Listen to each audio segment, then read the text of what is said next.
Assalamualaikum teman-teman, perkenalkan nama saya Indah Agustin dari Prodi PAI Stitsia Burhanuddin Pariaman dengan NIM 2401048. Video ini saya buat untuk memenuhi tugas mata kuliah fikih dengan dosen pengampu Bu Hilma Nafsiati.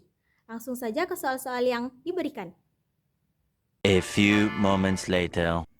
Yang pertama, menurut Anda apa yang dimaksud dengan fikih ibadah? Jelaskan dengan bahasa sendiri. Fikih ibadah adalah ilmu yang membahas tentang tata cara pelaksanaan ibadah kepada Allah Subhanahu wa taala sesuai dengan syariat Islam, mulai dari syarat, rukun, hingga hal-hal yang membatalkan ibadah, agar ibadah yang dilakukan sah dan diterima. Fikih ibadah itu juga ilmu yang ngajarin kita tata cara beribadah yang benar sesuai dengan ajaran Islam. Jadi, bukan cuma asal-asalan sholat ataupun puasa, tetapi kita juga tahu aturan-aturan supaya ibadah yang kita lakukan sah dan diterima Allah. Di mana tertera dalam surah Az-Zariyat ayat 56. Dan aku tidak menciptakan jin dan manusia, melainkan supaya mereka beribadah kepadaku. Oh my God! Wow! Yang kedua, mengapa umat Islam perlu mempelajari fikih ibadah, bukan hanya sekedar melaksanakan ibadah? Karena ibadah tidak cukup hanya dilakukan, tetapi harus benar sesuai dengan tuntunan syariat. Dengan mempelajari fikih ibadah, umat Islam mengetahui mana ibadah yang sah dan tidak sah, sehingga terhindar dari kesalahan dalam beribadah.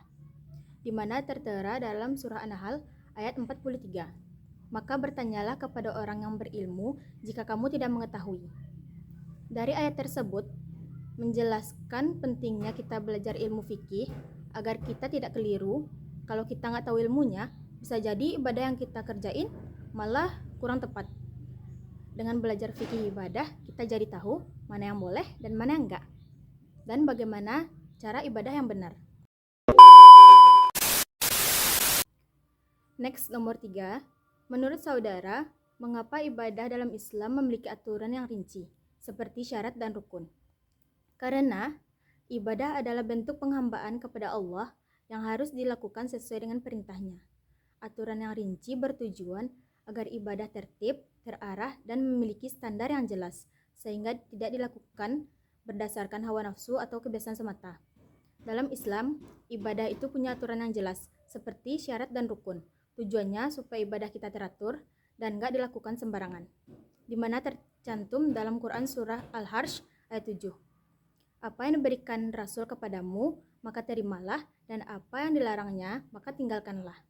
Dan sholatlah kalian, sebagaimana kalian melihat aku sholat. Hadis riwayat Bukhari.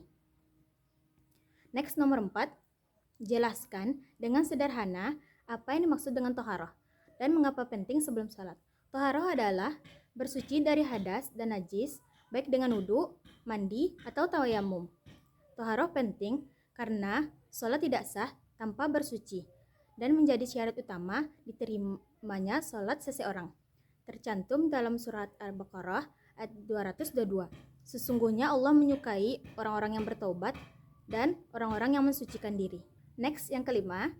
Sebagai calon guru PAI, bagaimana cara saudara menjelaskan konsep ibadah kepada siswa agar mudah dipahami dan diamalkan? Sebagai calon guru PAI, kita dapat menggunakan bahasa yang sederhana, mencontohkan dalam kehidupan sehari-hari, praktik langsung seperti tata cara wudhu ataupun sholat, serta memberikan teladan. Guru juga perlu mengaitkan ibadah dengan manfaatnya dalam pembentukan akhlak dan kedisiplinan siswa. A few moments later.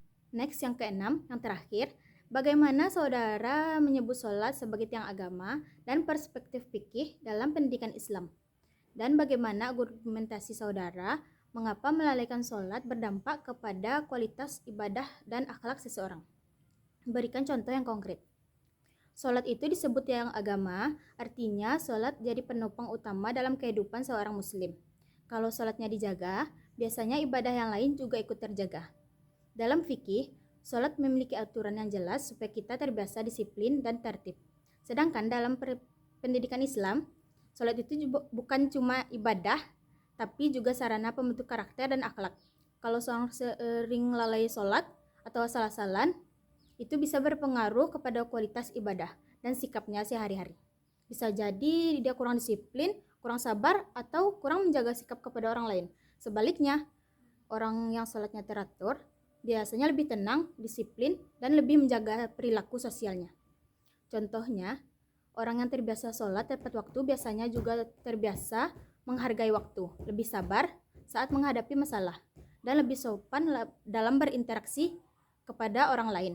Jadi, sholat itu bukan cuma kewajiban, tapi juga latihan membentuk kepribadian yang lebih baik dalam kehidupan sehari-hari. A few moments later. Baiklah, itulah soal-soal yang telah terjawab. Thank you for watching. Bye-bye.